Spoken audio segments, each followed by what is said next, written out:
I think I tend to try and be motivational and give sort of the big vision, what are we trying to accomplish? So that way we are able to earn that trust and learn also how to communicate really well, and then tend to step away. How would you describe yourself? I think the most interesting thing that I try to do is I try to pioneer a process, typically with a small group that I work closely with. So I like to stay in the foxhole with them, so to speak, and then do the strategy memo, set the direction, do the weekly readouts where we're going over the core metrics. I don't think of myself as a micromanager because I know that the business can't grow if I'm in everybody's details.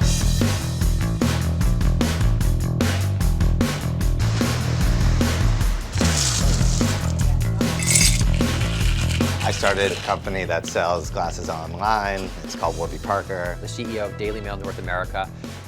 We're the largest English language newspaper site in the world. I think it's a little funny when you're like, I do an eyeglass thing, it's called Warby Parker. I mean, everybody knows what Warby Parker is. Wouldn't it be better just to say, like, at this point, I founded Warby Parker? It's like saying I do this search company, it's called Google. That's a little bit like, you know? We're only 5 years old, so you'd be surprised how many people I meet that aren't in our world that don't know Warby Parker.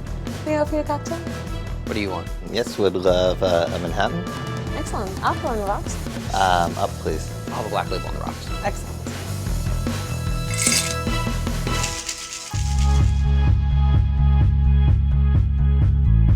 Now you're the world's leading eyeglass selling expert, right? Right. It's pretty scary because, you know, the next Neil is... Yeah, is right now in their dorm room and is figuring out a way to unseat us. It's really scary. And I guess the question is, like, what do you do about that? I'll tell you what I do about that. When I was a young kid, I used to email all sorts of executives, right?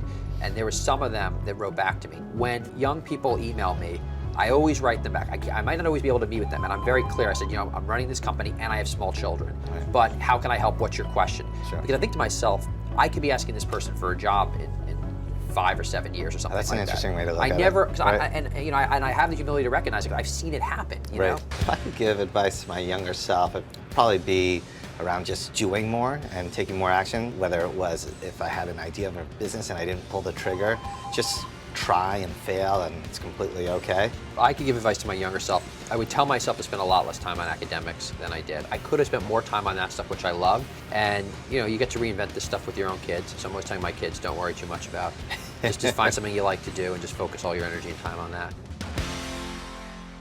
The American dream is built on blood, sweat, and tears. He'll tear it down and build it back up. Welcome to your new store. Oh my God. The Prophet, all new Tuesdays at 10, only on CNBC.